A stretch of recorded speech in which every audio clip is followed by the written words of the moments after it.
고모, 어떻게 하는지 몰라. 이런 바보 같은 제 말에 눈을 슬며시 뜬 고모는 수연이 마음대로 하면 돼. 이렇게 말하고 다시 눈을 감았습니다. 저희 부모님은 소위 도배쟁이입니다. 벽지와 장판을 팔기도 하고 도배와 장판을 직접 하기도 합니다. 건설회사에서 의뢰가 들어올 정도로 거래처가 많아 꽤나 돈이 되는 사업으로 알고 있습니다. 저희 아버지의 도배 솜씨는 업계에서 정평이 나 있기 때문에 물량을 배정을 받아 일도 하시죠. 그렇다 보니 엄마도 아빠와 함께 일을 나가는 경우가 많아서 제가 집안일을 하기도 하고 밥을 해놓기도 하며 자랐죠.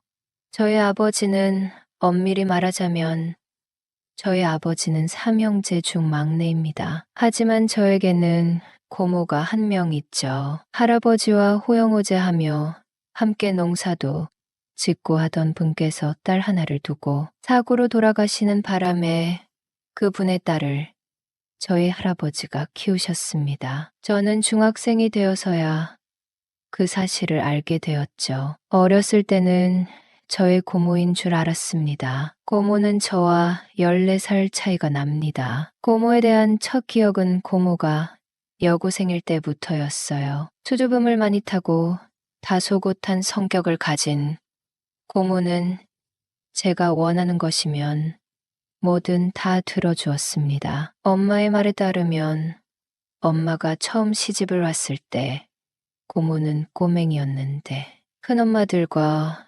엄마들이 일을 하고 있으면 졸졸 따라다니면서 일을 도왔다고 합니다. 엄마는 그런 고모를 여동생처럼 아끼고 사랑해 주었다고 해요. 고모는 고등학교를 졸업하고 직장을 다니고 있었는데 결혼의 뜻이 없는 노처녀로 지내고 있었습니다. 제가 고3 때 부모님이 바쁘니 제가 공부에 집중할 수 있도록 저를 챙겨줄 사람이 필요했는데 그 일을 고모가 자처했습니다. 어릴 때부터 제가 원하는 것은 뭐든 들어주던 고모였기에 고모가 우리 집에서 함께 산다는 것이 저는 너무 좋았죠. 저는 고모 덕분에 학업에 열중할 수 있었고 열심히 공부했습니다. 집에 가끔 고모 친구가 놀러 오곤 했는데 고모의 친구에게 아줌마라고 불렀어요. 고모의 친구는 징그럽다며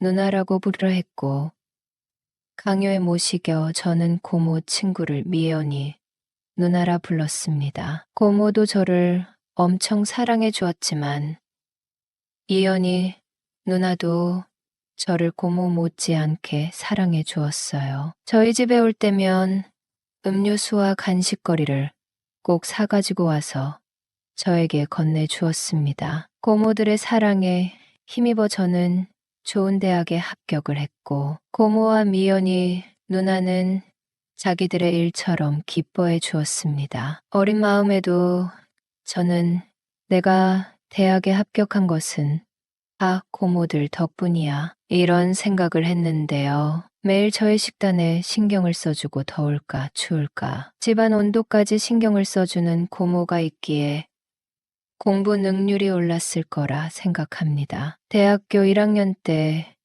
저희 부모님은 갑자기 어두운 표정으로 일하다 말고 귀가를 하셨습니다. 아빠의 친한 고향 선배의 모친께서 돌아가셨다는 부고가 왔다며 바로 가봐야 한다고 하더군요. 고모는 그때까지도 저희 집에서 지내고 있었습니다. 제가 대학에 합격을 하고 고모는 다시 혼자 살겠다고 했지만 저희 엄마가 말려서 계속 저희 집에서 살고 있었죠. 아가씨, 혼자 살면 수도세, 전기세 내야 하잖아요. 그냥 여기서 살면서 돈 모아서 시집 가요. 저희 엄마의 설득에 고모는 저희 집에서 계속 지내게 된 것이었습니다. 저희 부모님은 바로 고향으로 내려가셨고 5일 후에 오신다고 하더군요. 5일간 고모와 단둘이 지내게 되었지만 저는 캠퍼스의 낭만을 한참 즐기고 있던 때라서 새벽에 귀가하는 경우가 많았습니다. 고모는 미연이 고모와 함께 퇴근해서 집에 들어왔는데 미연이 고모는 수연아, 나도 여기서 며칠 지내도 되지.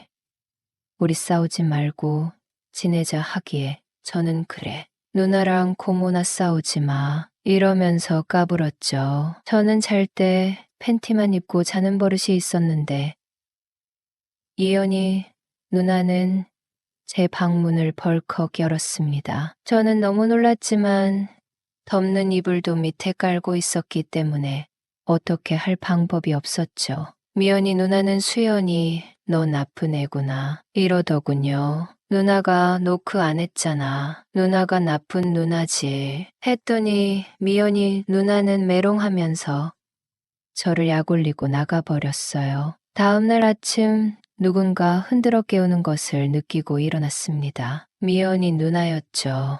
저를 아무리 불러도 제가 일어나지 않으니 방에 들어와서 저를 흔들어 깨운 것이었습니다. 고모는 워낙 얌전한 사람이라 방에 들어와서 저를 깨울 엄두도 내지 못하고 답답한 나머지 미연이 누나가 들어와서 저를 깨운 것이었어요. 개슴츠레하게 눈을 뜬 저를 보며 방긋 웃더니 미연이 누나는 수연이 너도 남자구나. 애기인 줄만 알았는데 이러면서 저를 위아래로 훑어보고는 나갔어요. 저는 역시나 이불을 다 걷어차고 대자로 뻗어 자고 있었습니다. 고모들과 함께 아침밥을 먹고 있는데 예연이 누나는 고모에게 뭔가 귓속말을 하고 고모는 미연이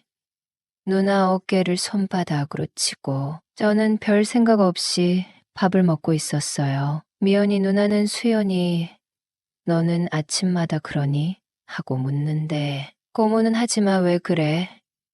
이러면서 얼굴을 붉히고 있었어요. 너희 누나랑 너네 고모랑 누가 더 마음에 드니? 이러고 묻는데 입에 물고 있던 밥알들을 뿜을 뻔했습니다. 내가 무슨 할머니들한테 관심이나 있겠어. 하고 이죽거리니까 어머머 얘 좀 봐. 우리가 어때서 미연이 누나는 진심으로 화가 난 듯한 말투였습니다. 고모는 그만해. 수연이 아직 애기야. 이러길래 고모 내가 무슨 애기야? 나 대학생이야. 저는 이렇게 응수했습니다. 그래, 잘 때 보니까 어른이더라. 큰 어른. 미연이 누나는 이렇게 말을 하며 손뼉을 치고 웃었고 고모는 얼굴을 붉히고 있었어요. 너 빨리 말해봐. 우리 둘 중에 누가 더 마음에 들어?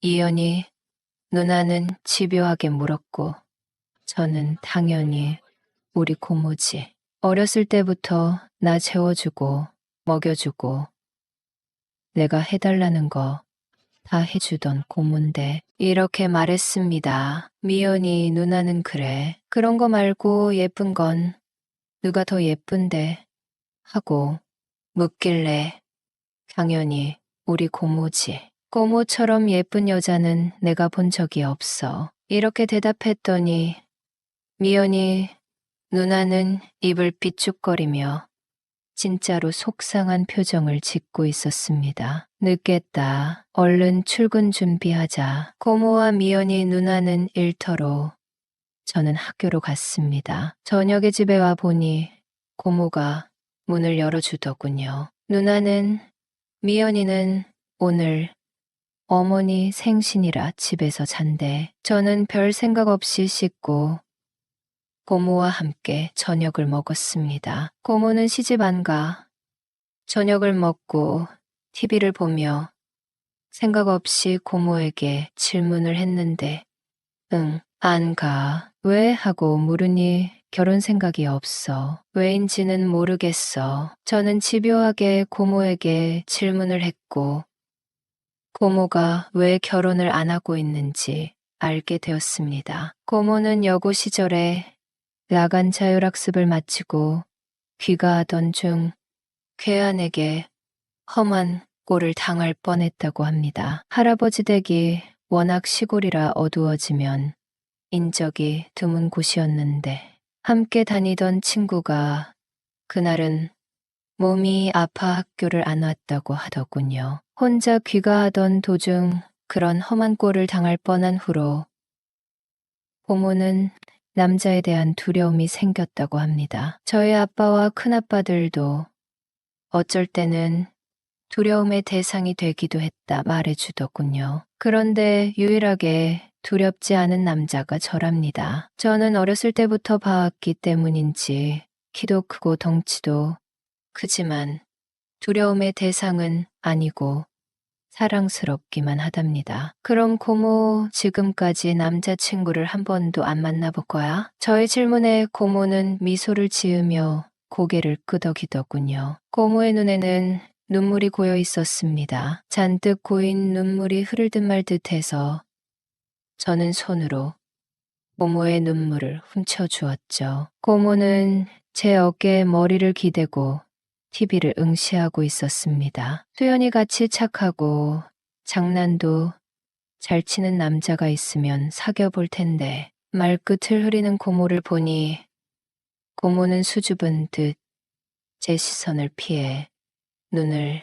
아래로 내리더군요. 나도 고모처럼 착하고 상냥한 여자 있으면 따라다녔을 거야. 근데 우리 학교 여자들은 다들 자기만 잘났어. 이렇게 말하며 웃으니 고모도 저를 보며 빙긋 웃어주더군요. 저는 고모의 손을 잡고 제 방으로 이끌었습니다. 제 손길에 움찔하더니 고모는 이내 제가 이끄는 대로 따르더군요. 고모와 저는 제 방 침대 위에 걸터 앉았습니다. 고모는 슬며시 눈을 감더군요. 고모, 어떻게 하는지 몰라. 이런 바보 같은 제 말에 눈을 슬며시 뜬 고모는 수연이 마음대로 하면 돼. 이렇게 말하고 다시 눈을 감았습니다. 그날 밤 새벽까지 고모와 저는 정을 나누었어요. 이게 꿈인지 생시인지 근간이 안 되는 상태에서 깨어났습니다. 고모는 씻고 화장까지 한 다음 저를 깨우고 있었습니다. 얼른 밥 먹고 학교 가야지. 고모의 팔을 잡아당겨 끌어안았더니 고모는 인상을 찌푸리더군요. 고모는 처음이었던 것이었습니다. 엉거주춤한 걸음걸이로 식탁에 가서 저를 기다리고 있는 고모가 너무도 사랑스러웠습니다. 고모는 제가 밥을 다 먹기를 기다렸다가 이제 씻고 학교 가. 먼저 출근할게. 이렇게 말하고 집을 나서더군요. 엉거주춤한 걸음걸이를 보며 고모에게 너무도 미안한 마음이었습니다. 그날 저녁에 집에 왔더니 고모와 미연이 누나 둘 다 있었습니다. 어제 둘이 좋은 시간 보냈니? 미연이 누나의 질문에 순간 너무 당황했죠. 고모가 말했나? 뭐지? 하는 생각이 들고 얼어붙어 있는데 좋은 시간 보냈지.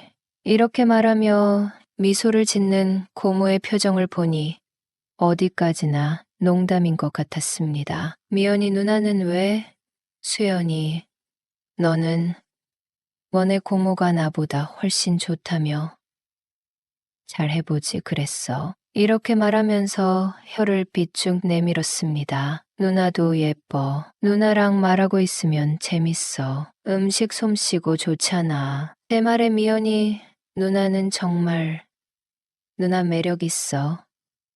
이렇게 말하길래 당연하지. 미연이 누나 같은 1등 신부감이 어디 있겠어.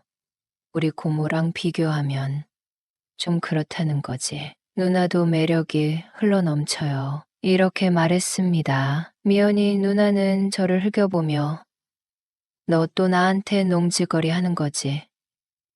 좀 컸다고 아주 애가 능글맞아졌어. 이렇게 말하며 호탕하게 웃고 고모와 저도 함께 큰 소리로 웃었습니다. 고모에게 미연이 누나 몰래 말했어요. 고모 괜찮아?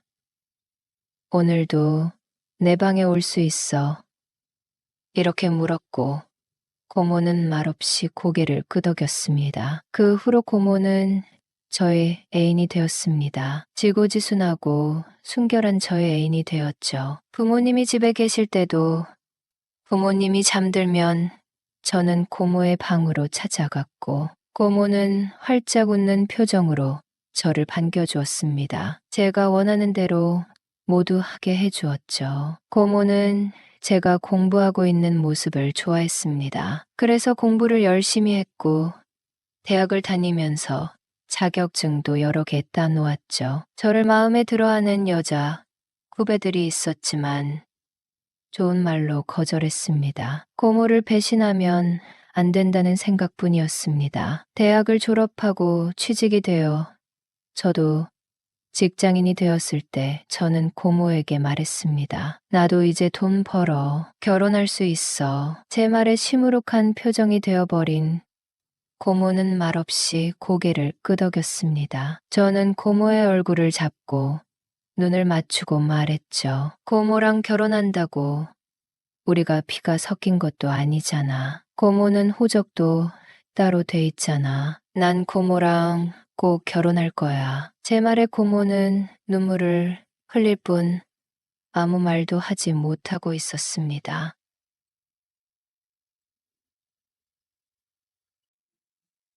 안녕하세요.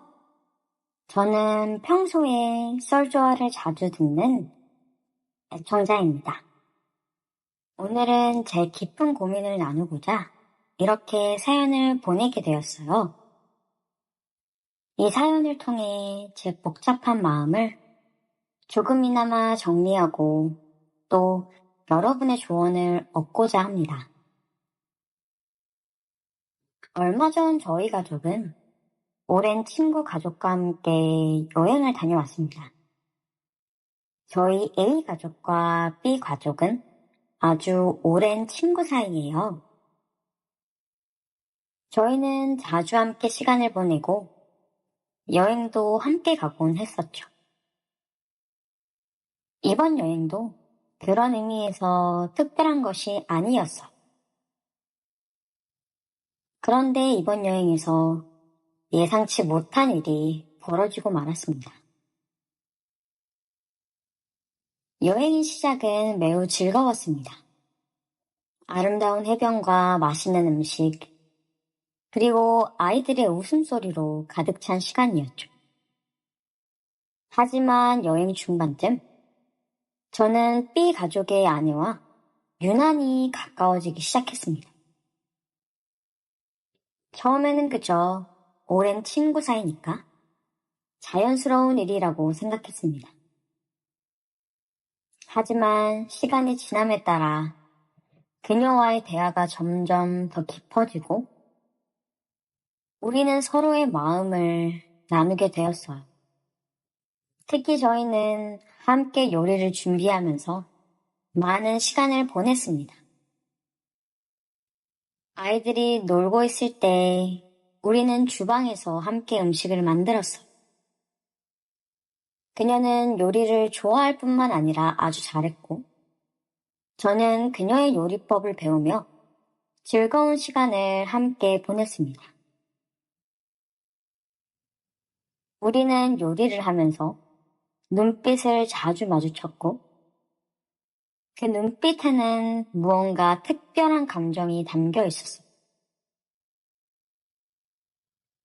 처음에는 그저 우정 어린 눈빛이라고 생각했지만, 시간이 지나면서 그 눈빛이 점점 더 강렬해지고 있다는 것을 느꼈습니다. 어느 날 저녁, 우리는 함께 저녁 식사를 준비하고 있었어요.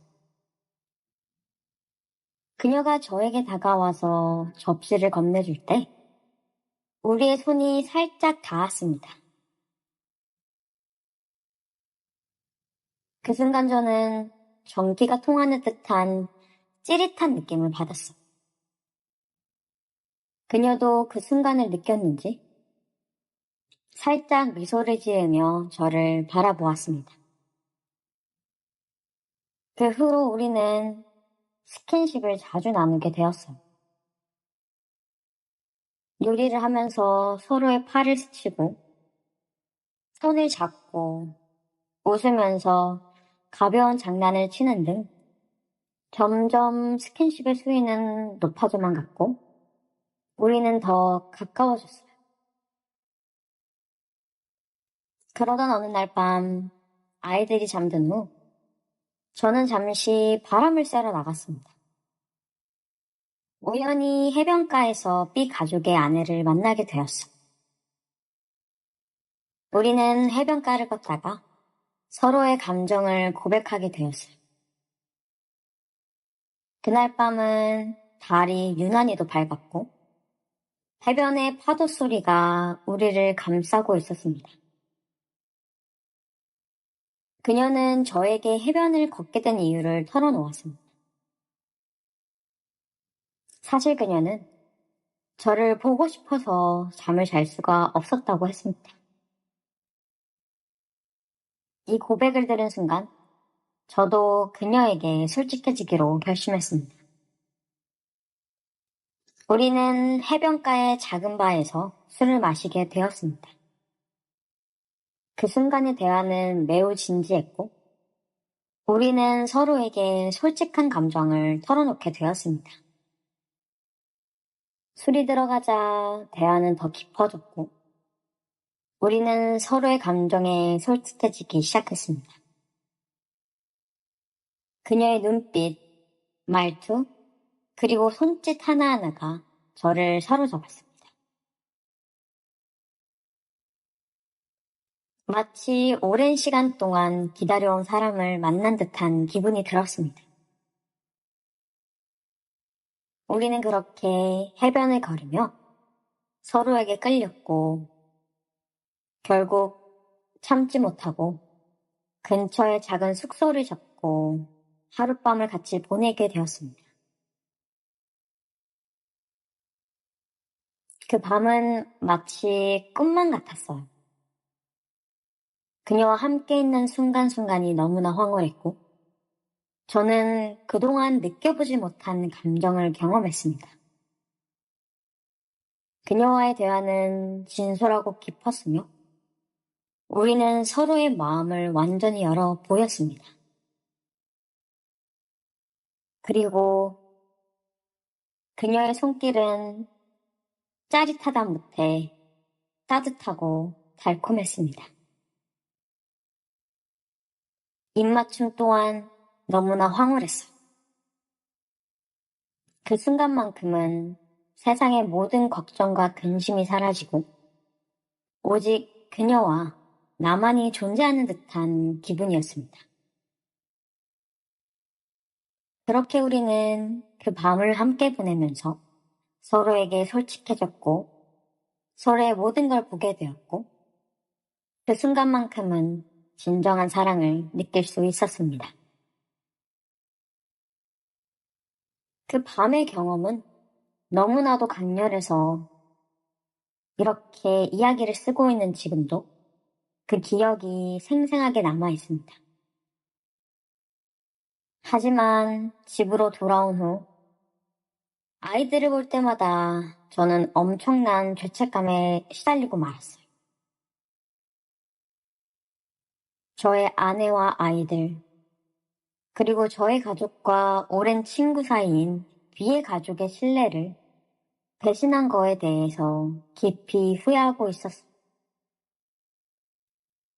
아내는 제가 밤에 몰래 나간 것과 휴대폰 메시지를 보고 의심을 시작했고, 결국 저는 아내에게 모든 것을 고백하게 되었습니다. 저는 그저 한순간의 실수였다고 말했지만, 사실 제 마음은 너무나 혼란스럽습니다. B 가족의 아내에 대해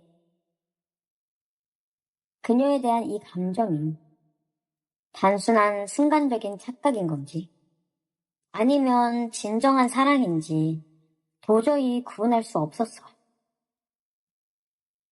그녀 역시 남편에게 모든 것을 고백했고, 우리 둘 다 이 상황에서 어떻게 해야 할지 몰라 당황하고 있었습니다. 아내는 저에게 다시는 이런 일이 없을 거라고 약속을 하라고 했고, 저는 그렇게 하겠다고 맹세했습니다.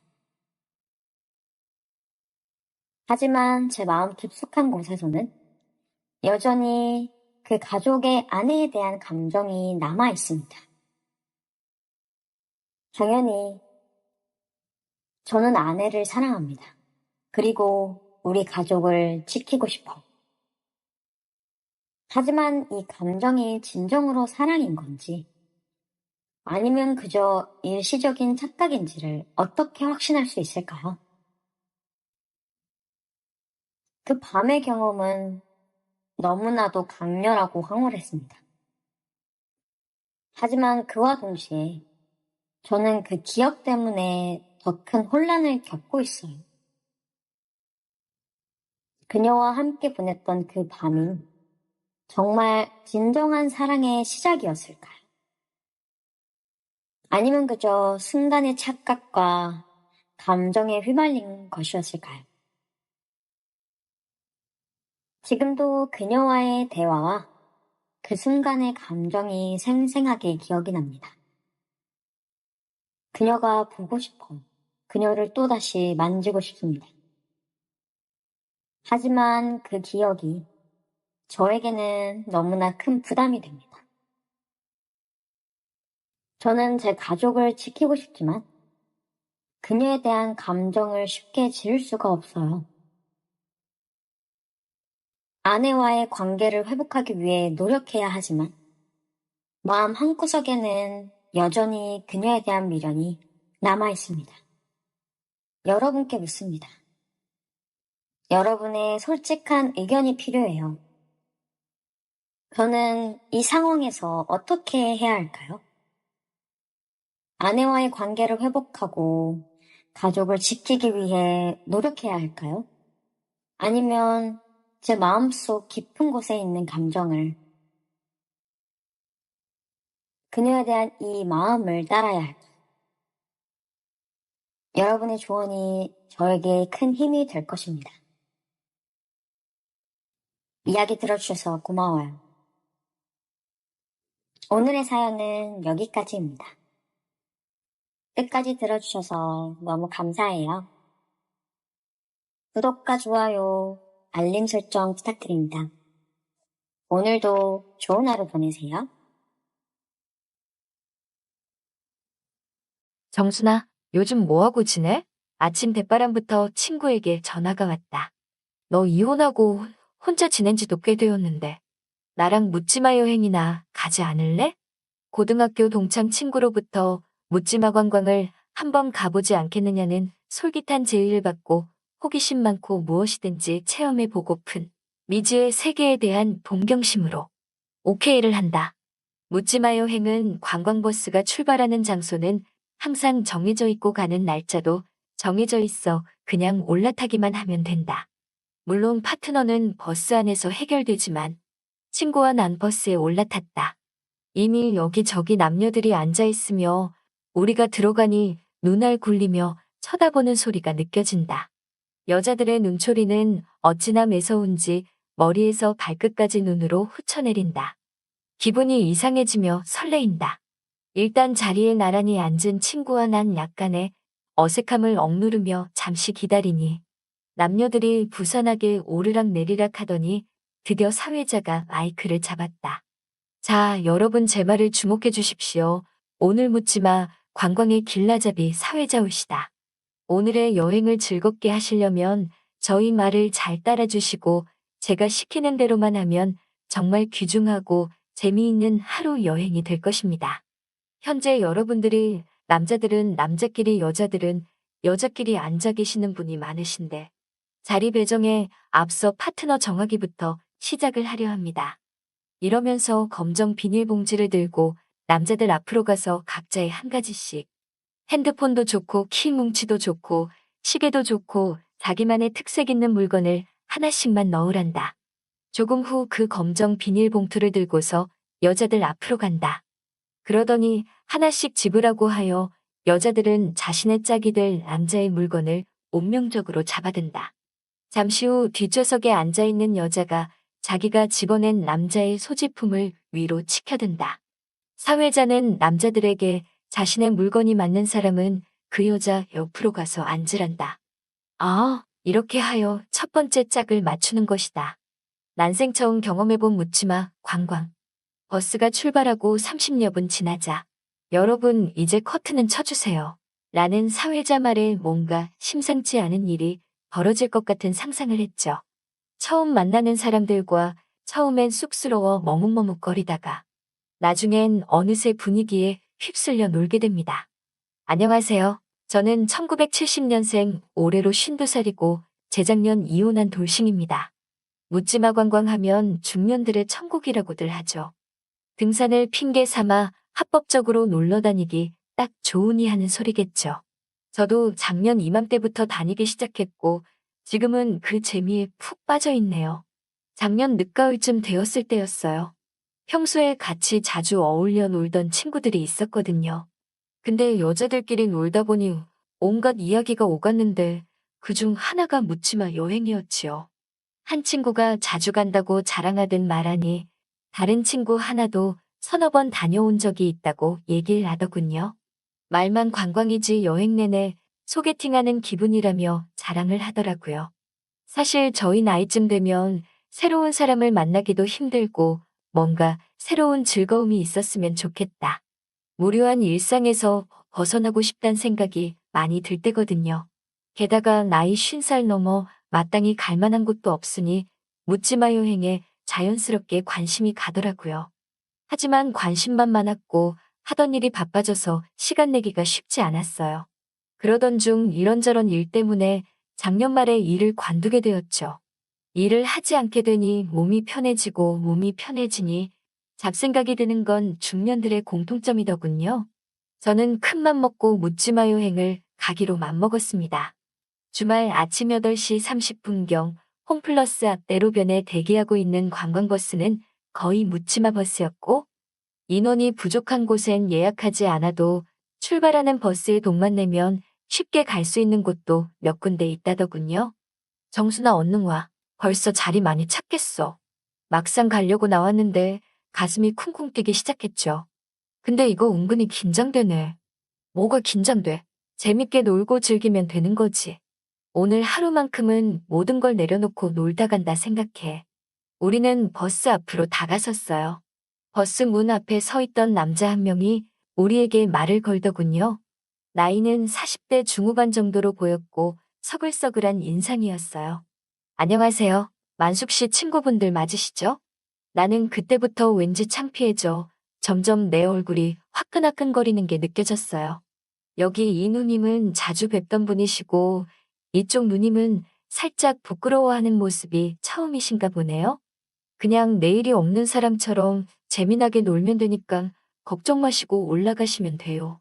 그리고 차에 타면 웬만하면 서로 떨어져서 앉으시는 게 좋고요. 그리고 곧장 버스에 올라 주위를 둘러보니 버스 안에는 벌써 남녀 20명 정도가 타고 있었다. 주변 사람들이 날 쳐다보는 시선이 꽤나 뜨겁게 느껴진다. 다행히 남자들도 거의 다 50대 중후반으로 내 또래여서 마치 대학생 때 MT를 가는 것처럼 마음이 설레었다. 저 혹시 괜찮으시면 옆에 앉아도 될까요? 네, 앉으셔도 돼요. 옆자리에 동석하게 될 남자가 소지품 뽑기로 정해지자 절 찾아왔더군요. 최대한 태연한 척했지만 무척이나 긴장되는 순간이었습니다. 옆에 앉은 남자는 대략 50대 후반 정도 되어 보였는데 얼굴이 약간은 능글맞아 보였어요. 반가워요. 네, 저도요. 그 남자와 간단히 인사부터 나눴어요. 잘생기진 않았지만 그렇다고 싫은 인상도 아니었죠. 약간 어색한 시간이 흐른 뒤 버스가 어느새 꽉 찼고 8시쯤 되니 출발하더군요. 다들 안녕하세요. 오늘 여러분을 모시게 된 미스터 정입니다. 옆에 혹시나 짝이 안 맞으신 분들 없으시죠? 혼자 계신 분은 지금 바로 말씀해 주시고요. 그럼 다들 쌍쌍이 앉으신 거 맞죠? 그럼 즐거운 하루 되시길 바라며 출발합니다. 그렇게 대충 짝이 맞추어지고 계속 차는 국도를 달리고 있었다. 가이드는 좌석마다 커튼을 치고 버스 내 불을 희미하게 켰다. 그리고 잔잔한 음악을 깔아 분위기를 맞췄다. 기사 아저씨, 목적지까진 얼마나 걸리죠? 한두 시간 정도요? 여러분 2시간 정도면 옆에 있는 분과는 친해지셔야 됩니다. 차가 출발하고 30여 분 지나자 신나는 뽕짝 음악이 흘러나오기 시작했어요. 잠시 뒤 고속도로에 들어가게 되면 남편 아내, 자식 잡생각들은 잠시 던져두시고요. 오로지 저한테만 집중해 주시면 됩니다. 잠시 뒤 버스가 고속도로에 들어서자 다시 사회자가 일어서고 음악 소리는 더욱 커졌어요. 사회자는 재미난 입담과 함께 오늘의 목적지와 자기소개를 했고 농담 몇 마디로 한층 분위기를 띄우더군요. 간단한 간식거리에 소주 한 병이 따라 나왔고 신나는 음악의 술기운까지 보태지니 분위기도 점점 더 달아올랐어요. 저도 조금 어색했었지만 옆에 남자와 소주를 한두 잔 했더니 긴장이 좀 풀리면서 편안해지더군요. 분위기가 흥겨워지니 벌써부터 일어나서 춤을 추는 사람들도 있었고요. 자, 이제 본격적으로 놀아보겠습니다. 제 말만 잘 들으시면 오늘 즐거운 여행이 되실 겁니다. 한동안 춤판이 벌어지더니 사회자가 다시 올라왔어요. 사회자의 말이 끝나니 음악도 새로운 노래로 바뀌었고요. 자, 이제 게임을 시작하겠습니다. 모두들 커튼 확실히 쳐져 있는지 확인 한번 해주시고요. 일단 남자분들은 제가 시키는 대로 해주세요. 시키는 대로 안 하시는 분은 벌금 5만 원입니다. 너무 이러지 마요. 부끄러워요. 허허허, 이런데 처음 오셨나 봐요?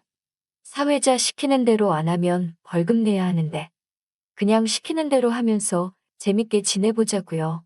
그럼 실례 좀 하고 들어가겠습니다. 역시 제대로 놀 줄 아시는 분들이 오셨네요. 그럼 다음 단계로 여자분들 차례입니다.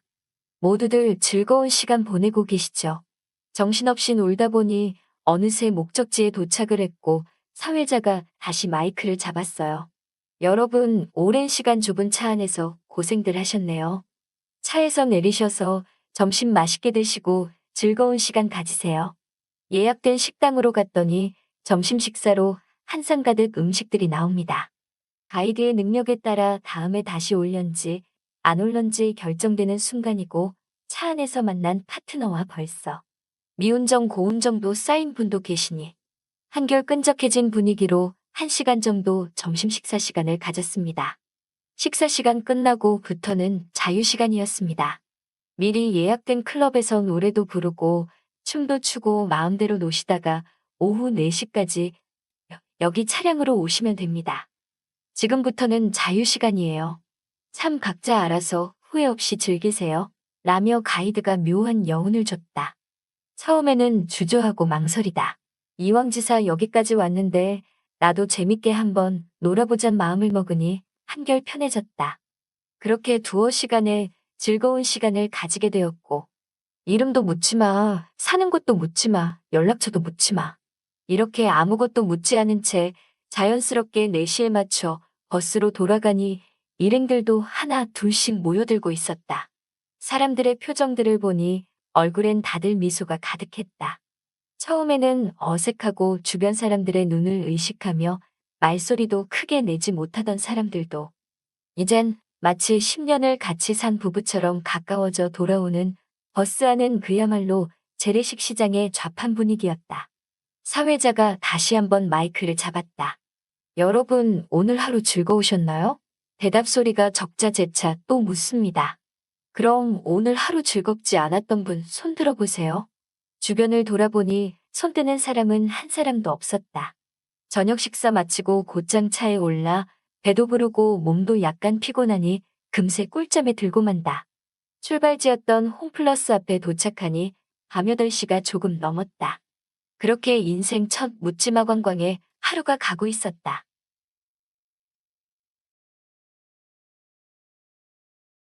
친구들과 가을 단풍놀이로 묻지마 관광이라는 것을 생전 처음 갔었습니다. 이름도 주소도 묻지마라는 말로만 들은 묻지마 관광.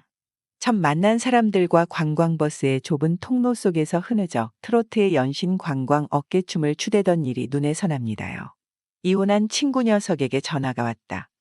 일요일에 간편한 복장으로 9시까지 홈플러스 앞으로 나오란다. 왜? 어디 가는데? 묻지 말고 나와. 도둑질 하러 가냐? 말을 해야지. 좋은데 갈 건데 싫으면 말어. 서로 가려고 하는데. 그리 좋으면 너나 갔다 와라. 그래? 후회할 거다. 냉정하게 전화를 끊어버렸다. 도대체 궁금해서 미칠 지경이었다. 내일은 장모님 생신이라고 열흘 전부터 마누리 귀에 못이 박히도록 일러둔 터였다. 밤새도록 고민을 거듭하다 친구 쪽으로 방향을 정했다. 친구에게 일찍 전화하라는 문자 메시지도 보내놓고 장모님 생신 참석을 위해 머리를 감는지 샤워를 하는지 마누라는 목욕탕에 있었다. 마누라가 들리도록 큰 소리로 전화를 받았다. 우리가 장지까지 가야 된다고. 나는 못 가. 오늘 장모님 생신이라 약속해놨어. 나하고는 그렇게 친한 사이도 아니었는데 뭐. 그래 그렇다면 안 가봐선 안 되겠구나. 아이고 어떡하니 그 선배 불쌍해서.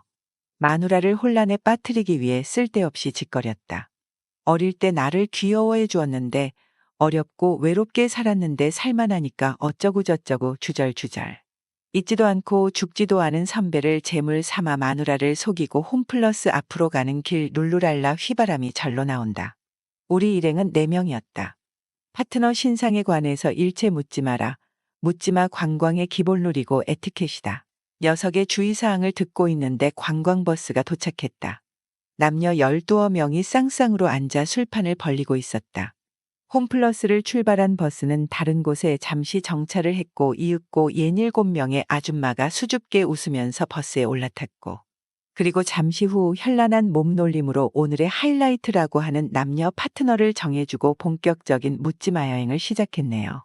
파트너가 옆에 앉았지만 가슴이 콩쾅콩쾅 떨려 아무 말도 못하고 있는데 그 순간 내 파트너가 나에게 말을 걸어오네요. 처음에는 무슨 질문을 했는지 모를 정도로 긴장을 하고 있었지만 시간이 갈수록 얘기도 잘 되고 저에게 정말 매너 있게 행동하는 것이 내가 마음을 편하게 할 수 있는 것 같았어요. 가이드의 제안에 내 파트너는 나가서 노래 한 곡을 하고 오더니 나보고도 노래 한 곡 정도 해보라고.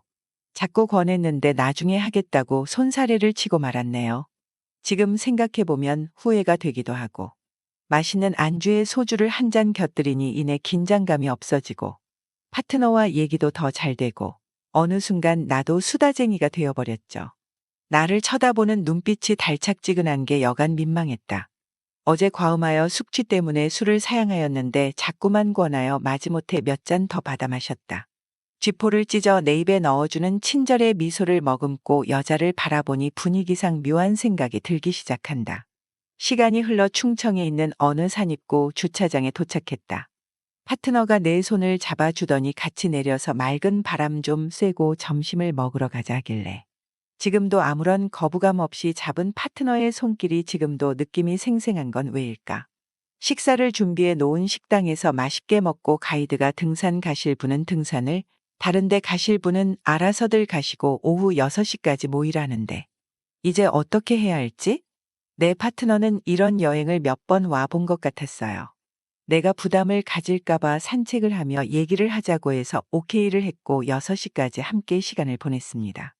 올라가서 저녁이나 같이 먹고 가자는 제안을 하길래 나도 모르는 사이에 그러자고 말을 해버렸네요. 별일 없겠지 하는 마음에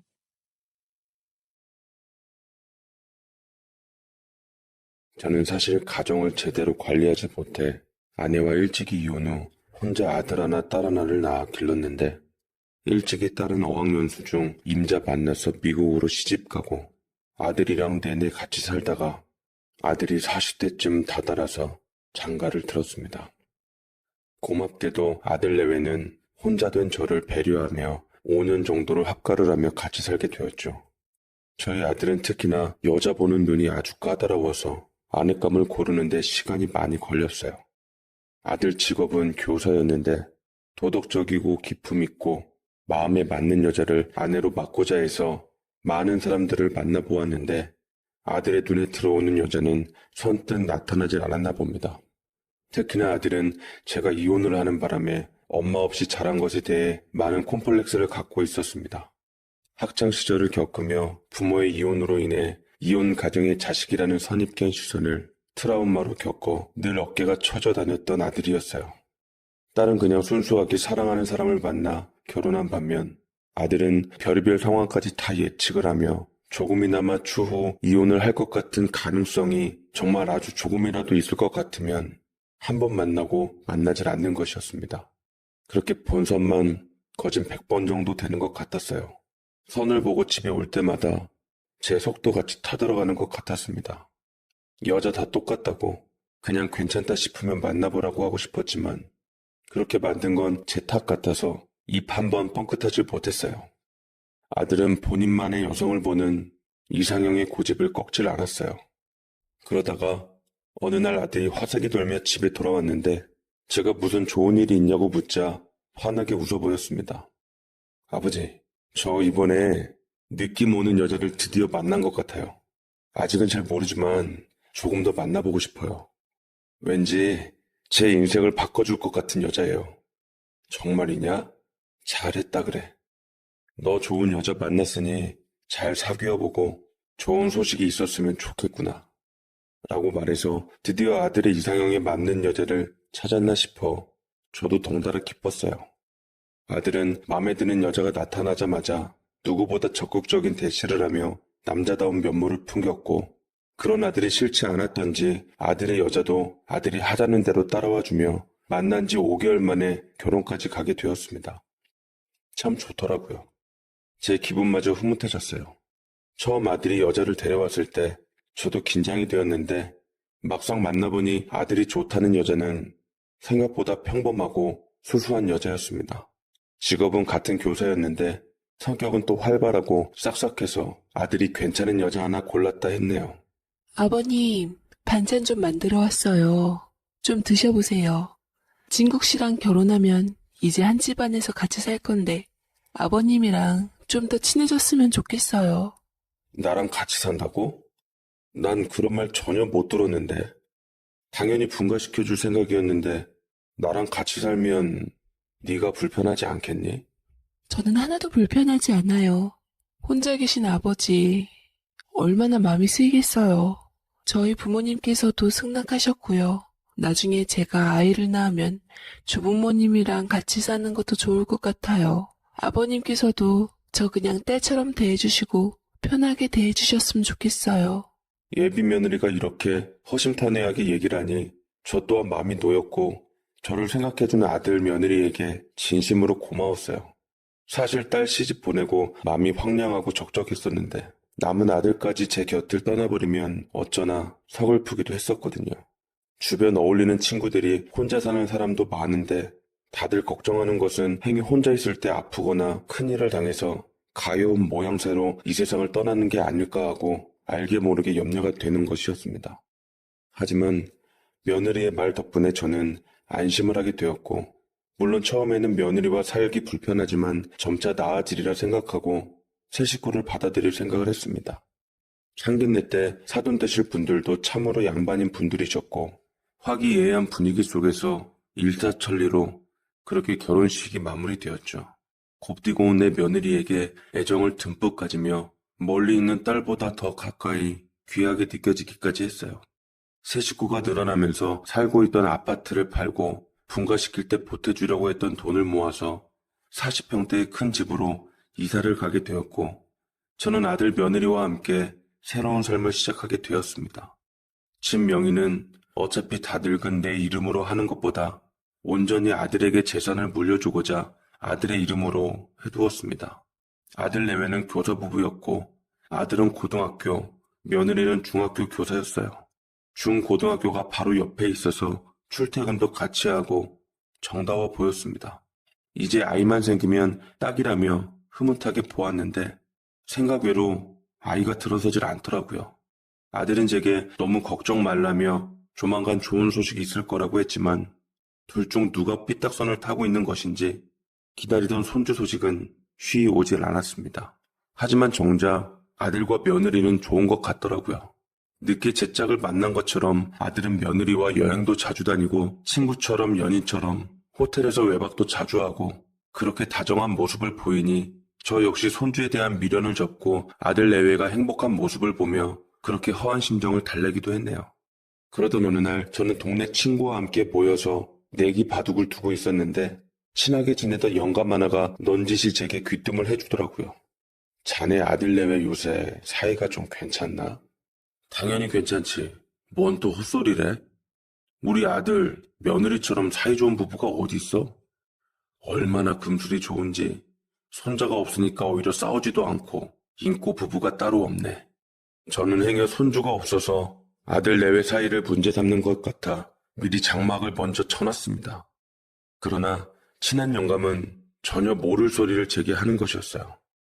사실은 내가 저번에 동창들과 야유회로 바람 좀 쐬러 나갔다 왔는데 아니 그곳에서 자네 아들을 봤어.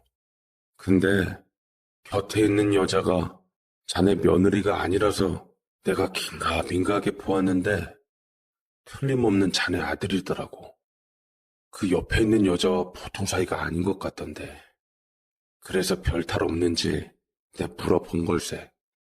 아이고 이 사람이 잘못 봤겠지. 우리 아들이 그런 사람이 아닌데 어디서 엄한 소리를 하나? 행여 우리 며느리 귀에 들어갈라. 입 조심해. 라고 한마디 하니 친한 영감은 끝까지 자기 말이 옳다며 분명 낯선 여자랑 함께 있는 사람은 우리 아들이 맞았다고 얘기를 그렇게 짓거렸댔습니다.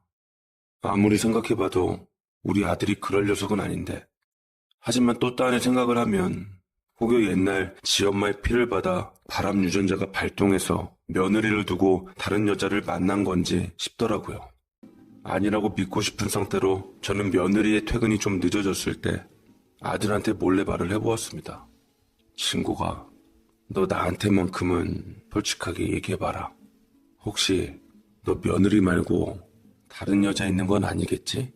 라고 얘기를 했고 아들은 손사래를 치며 어디서 그런 말을 들으셨냐고 펄쩍 뛰었습니다. 그래서 저는 친한 영감이 말해줬던 얘기들을 아들에게 말했고 의심스러운 얼굴로 계속 물어보았어요. 그러자 아들은 제게 안심하라는 듯 아버지 전혀 그럴 일 없으니까 염려 마세요.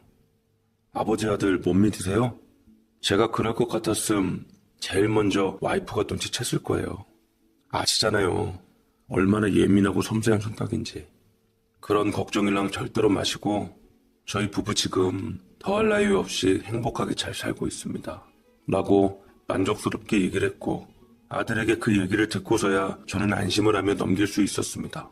아들의 발언으로 모든 걱정을 접은 채 일상생활을 하고 있었고 내게 헛소리를 했던 영감한테는 화까지 내고서 윽박지르며 다시 남의 귀한 자식한테 그 입 찢고 놀리지 말라며 큰 소리를 쳤어요.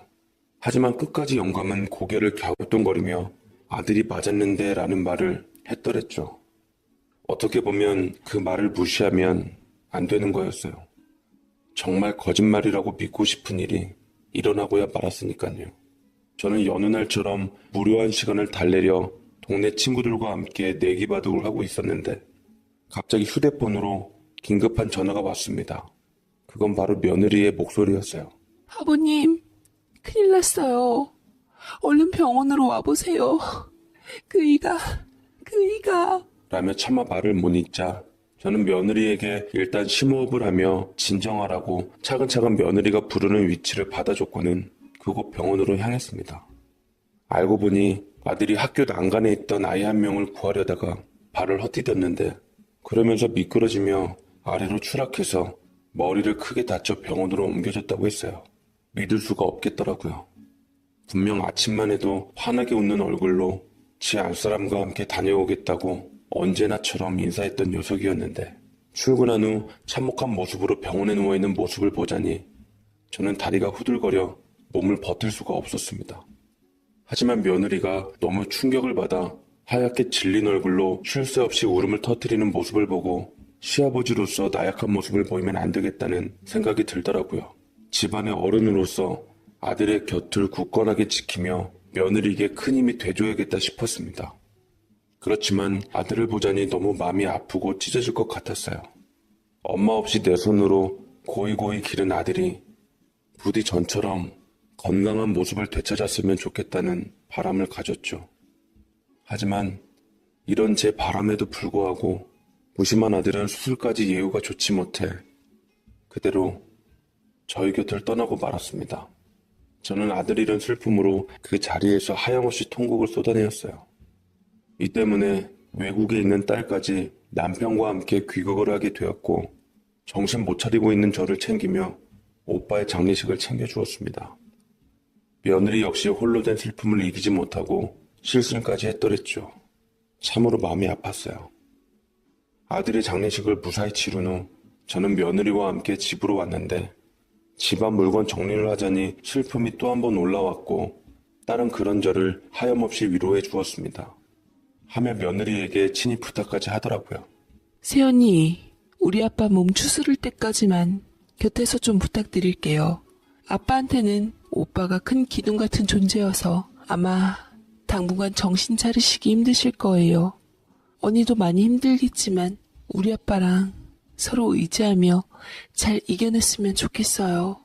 라고 말을 했는데 며느리는 딸 내외 앞에서 제가 기운 차릴 때까지 곁에서 잘 보살피겠다고 약속을 했고 딸 내외는 아들의 장례식이 끝나고 정확히 3일 후 살던 곳으로 돌아가야만 했습니다. 아들을 잃은 가운데 딸까지 떠나니 허한 맘을 감출 길이 없었지만 며느리를 친딸처럼 여기며 며느리가 갈 곳이 정해질 때까지 딸 삼아 같이 있기로 했습니다. 그런데 딸이 외국으로 떠나고 아들이 없어지자 며느리가 그간 숨겨왔던 본색을 드러내기 시작했어요. 사람들 눈을 의식했던지 일단 당장 집을 나오지 않는 상태에서 저와 함께 살았는데 아들이 없으니 저를 부리기 시작했던 겁니다. 아버님, 저 오늘 못 들어오니까 집안 청소도 좀 해주시고 빨래랑 이거 나눠서 세탁소에 맡기실 건 맡기세요. 아버님도 팔자 좋게 맨날 친구분들이랑 바둑이나 두시며 사셨던 것 같은데 이제 보살펴줄 아들도 없으니 용돈이랑 생활비 좀 벌어야 하지 않겠어요? 저희 부모님도 마찬가지시고 아직 60대이신데 집에서 노는 사람들 별로 없어요. 고용노동부 이런 데 가서 취업이력서 작성하시고 돈 버세요. 일하지 않는 자는 먹지도 말란 말 아시죠? 라고 제게 못 박아 놓는데 저는 처음에 며느리가 무슨 생각으로 그러는지 모르겠더라고요. 그냥 저 아들 잃은 슬픔에서 벗어나게끔 하려고 일부러 그러는 줄 알았더니만 전부 다 진심이었습니다. 저는 며느리 말 맞다나 취업을 해보려고 노력했어요. 굳이 꼭 돈을 벌고자 했던 거라기보다 뭐라도 해야지 아들 잃은 슬픔에서 벗어날 수 있을 것만 같았거든요. 하지만 나이가 들어서 그런지 어디든 취업이 쉽지 않았고 경비자리나 청소부라도 해볼까 해서 이력서를 넣었지만 하고자 했던 사람들이 많이 있었던 탓인지 취업은 쉽게 되질 않았습니다. 제가 정작 취업을 못하니 며느리의 구박은 날로 심해져 가더라고요. 며느리는 저와 둘이 있는 게 불편했던지 외박을 자주 했는데 저는 며느리에게 집 지키는 것에 불과한 사람 같았습니다. 아버님, 여태 취업을 못 하셨다고요? 저더러 지금 아버님을 벌어먹여 살리라는 말씀이신가요? 아, 정말 양심도 없으시지. 어떻게 그런 생각을 하실 수가 있어요?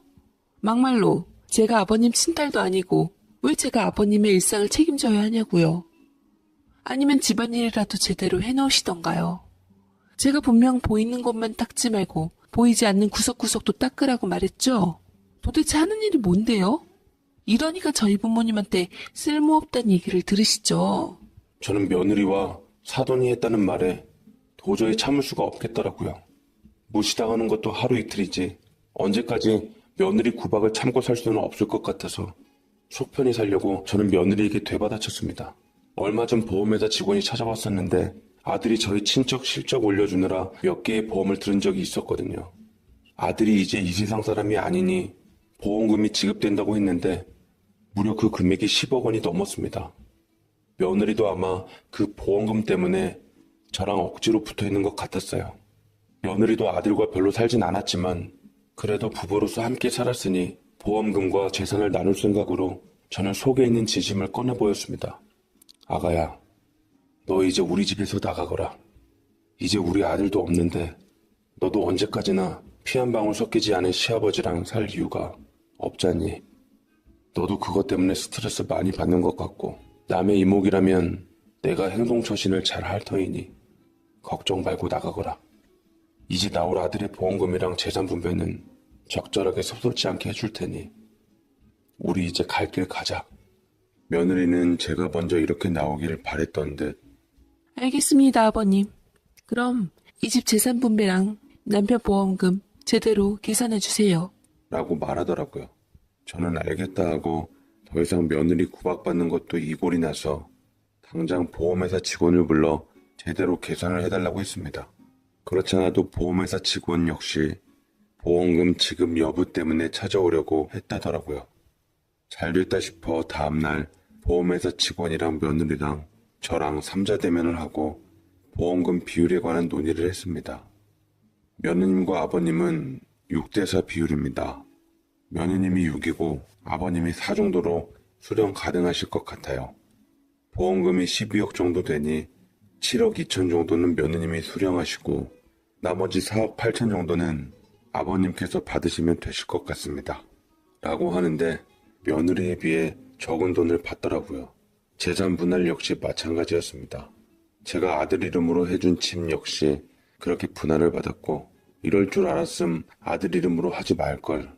기껏 노후 준비하려고 뼈 빠지게 재테크한 돈을 며느리한테 다 간다고 생각하니 다소 억울하긴 했지만 이건 뭐 어쩔 수 없었던 만큼 법대로 하는 수밖에 없었습니다. 그런데 며느리가 보험회사 직원 앞에서 의문의 사진 한 장을 내밀었어요. 이게 뭔가요? 라며 보험회사 직원이 사진을 찬찬히 살펴보았는데 흠칫 놀라며 며느리를 쳐다봤습니다. 그 사진은 다름 아닌 초음파 사진이었어요. 설마 하는 마음에 저도 바짝 긴장을 하며 심장을 졸였고 며느리는 당당하게 말을 했습니다. 생각하시는 그대로입니다. 제 뱃속의 초음파 사진이고요. 이 아이는 제 남편의 아이예요. 남편이 죽기 전 제게 마지막으로 준 선물입니다. 아이의 목도 포함해서 6대4라는 보험금 배분을 한 건지 제고해 주시길 바랍니다. 라고 얘기를 하니 보험 설계사는 깊게 한숨을 쉬며 보험 약관을 살펴보고는 제게 무겁게 입을 열더라고요. 죄송합니다만 며느님께서 만약 뱃속에 아드님의 아이를 가지셨다 하시면 태아에게도 분명 상속권이 있기 때문에 전 재산은 모두 며느님과 뱃속 아이에게 가게 됩니다. 아버님께서는 재산 상속권에 대한 권리가 없으세요. 뭐라고요?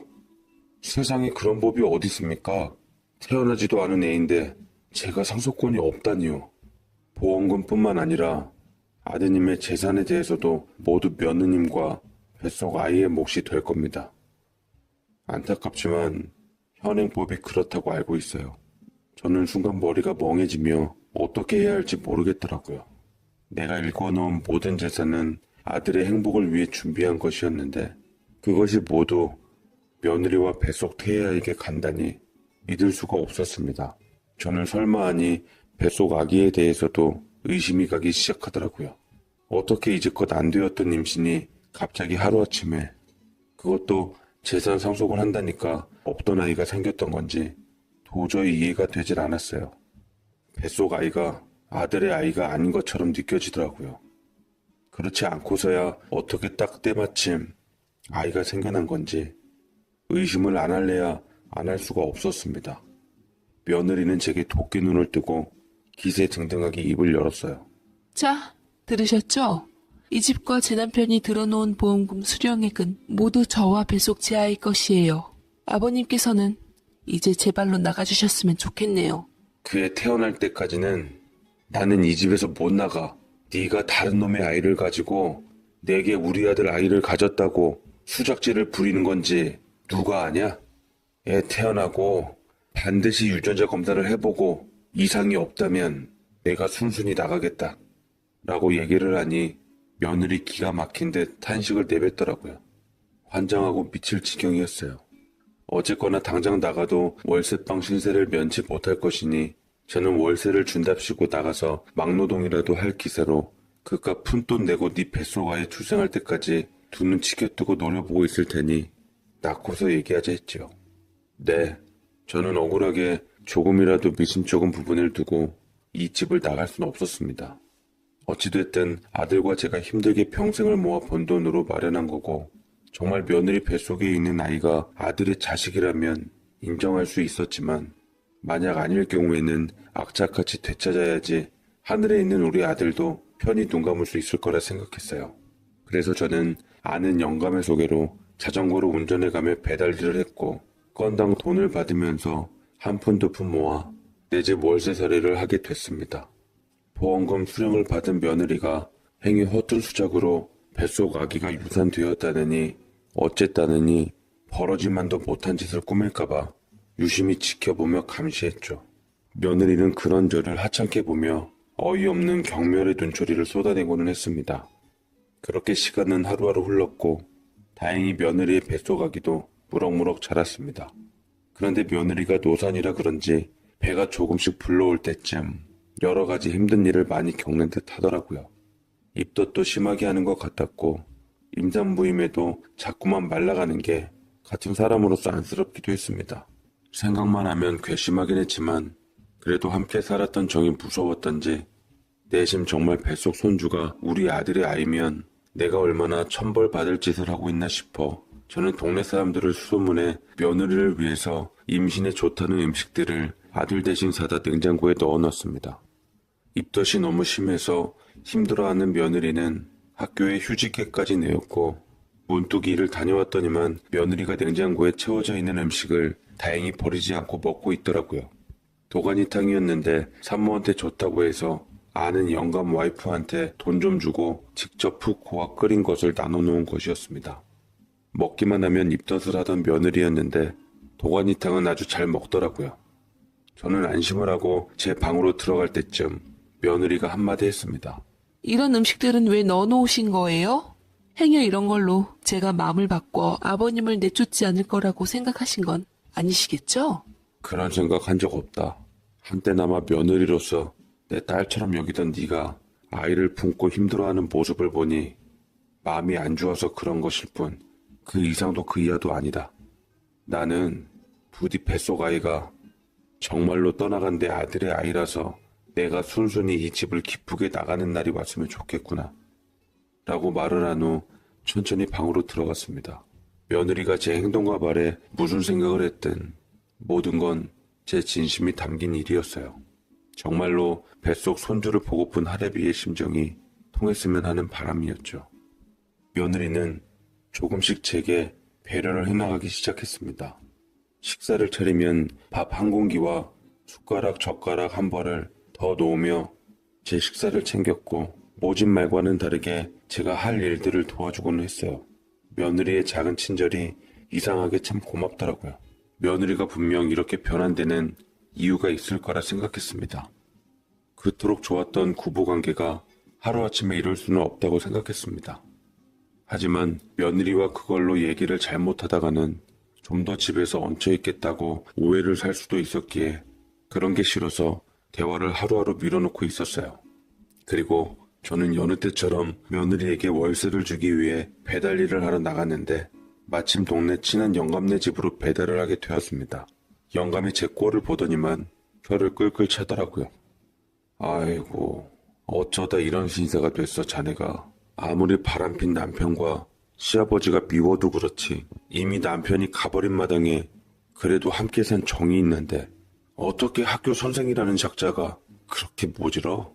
아휴, 이럴 줄 알았음 내가 입방정을 떠는 게 아니었는데 라고 얘기를 하자 저는 얼핏 지나가다가 이게 무슨 일인지 싶어서 영감에게 상세하게 얘기를 듣고자 했습니다. 영감은 다행히 자신의 한 일에 대해서 캥기는 게 있던지 친구인 제게 상세하게 말해주긴 하더라고요. 친구기한테 여자가 있었다는 것을 며느리는 이미 알았던 모양이었더구만. 그것 때문에 많이 괴로워했던 것 같아. 근데 언제인가 자네가 진국이한테 여자 생긴 걸 내가 보았다고 그래서 물어보는 거라고 했다며? 그걸 들었던지 며느리가 날 찾아왔더라고. 그래서 난 다 알고 찾아온 줄 알고 난 본대로 얘기했고 당시 며느리가 많이 충격을 받은 얼굴이었어. 근데 아들이 바람핀다 옳은 말로 실토를 안 하니 팔은 안으로 굽는다고 자네도 함께 아들의 잘못을 묵인해 주는 걸로 알았네. 그렇게 알았기 때문에 자네 며느리가 자네한테 서운한 감정을 가지고 그러지 않았을까 싶어. 그치만 아무리 서운하기로써니 시아버지한테 이럴 건 또 아니지. 안 그런가?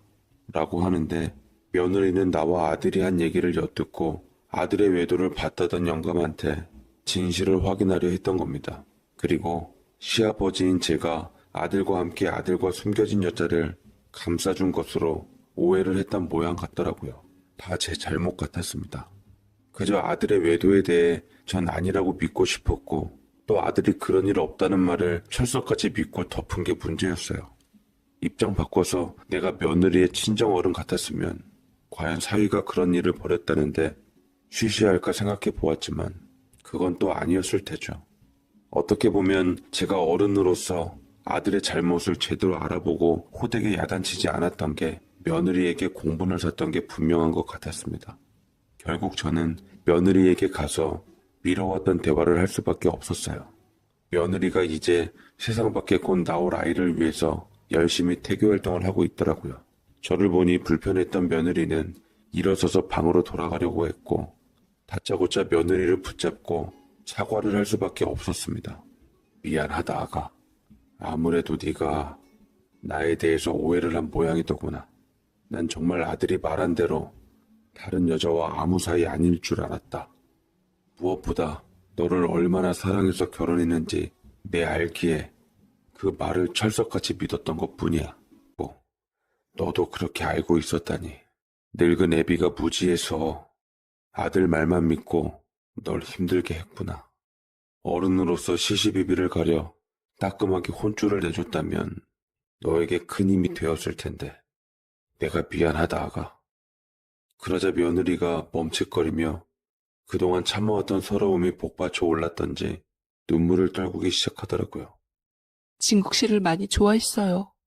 그래서 진국 씨가 아버님을 같이 모시고 살자기에 그렇게 받아들여 결혼했어요. 제가 아버님께도 잘하면 그만큼 절 더 아껴주고 사랑해줄 거라고 생각하고 아내로서, 며느리로서 최선을 다했어요. 그런데 그 애가 다른 여자랑 바람을 핀 거예요. 제 사이에서 아이를 미루었던 이유를 알겠더군요. 영락없는 배신이었지만 제대로 된 증거를 잡기 전까진 차마 티를 낼 수 없었어요. 그걸로 진국 씨와 사이가 벌어지는 것도 싫었고 말 그대로 스쳐 지나가는 바람이려니 참았습니다. 그런데 우연히 집에 들어오다가 아버님과 그이의 대화를 들었는데 아버님 역시 그이의 바람 사실을 알고 있는 것 같더라고요. 근데 아들 말만 믿고 덮으려 하셨고 솔직히 아버님이 더 진국 씨보다 미웠어요. 제가 아버님한테 어떻게 했는데요? 절 딸로 여긴다 하셨으면서 어떻게 그럴 수가 있으시냐고요.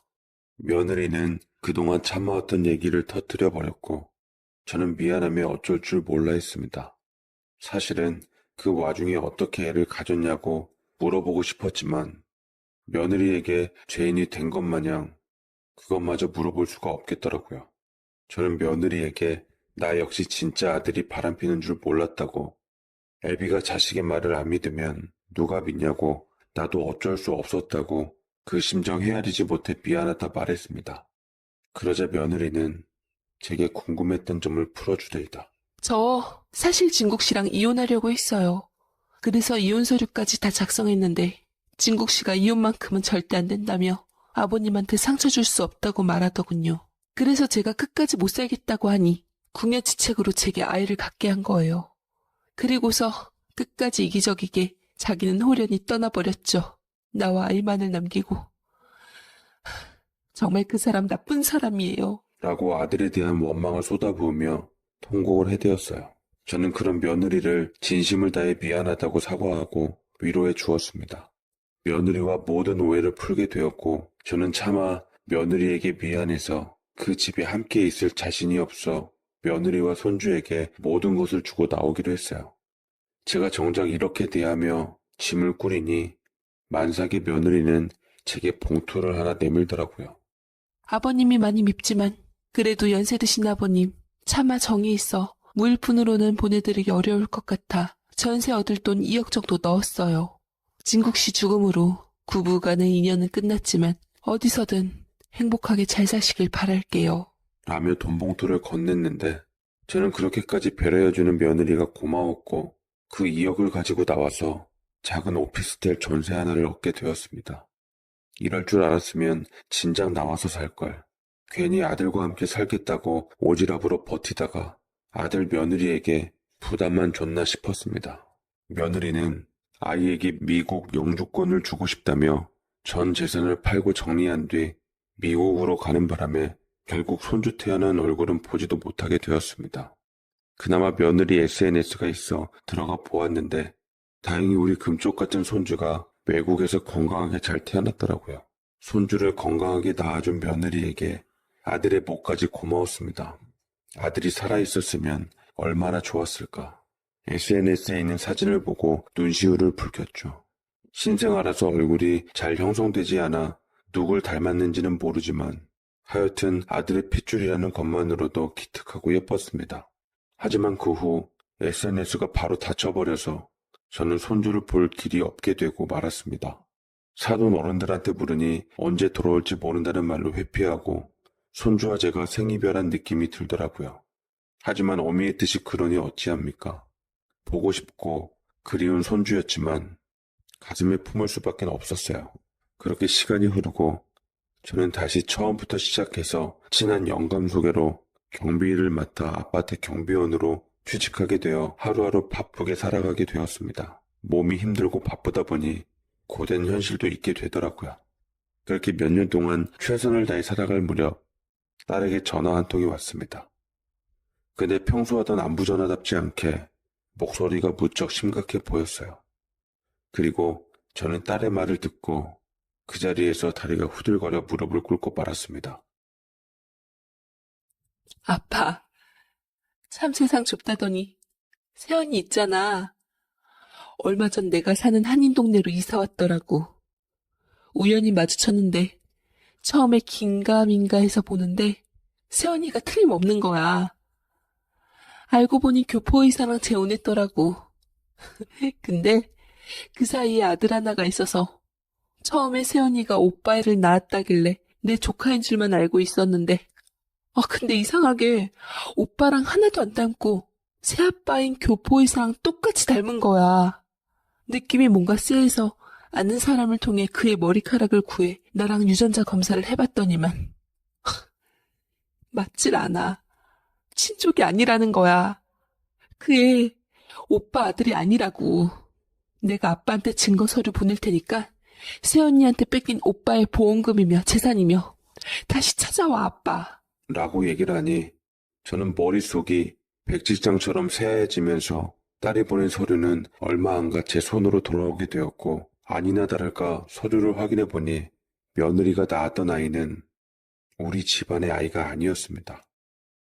딸의 말처럼 우리 피줄이 아니었던 거죠.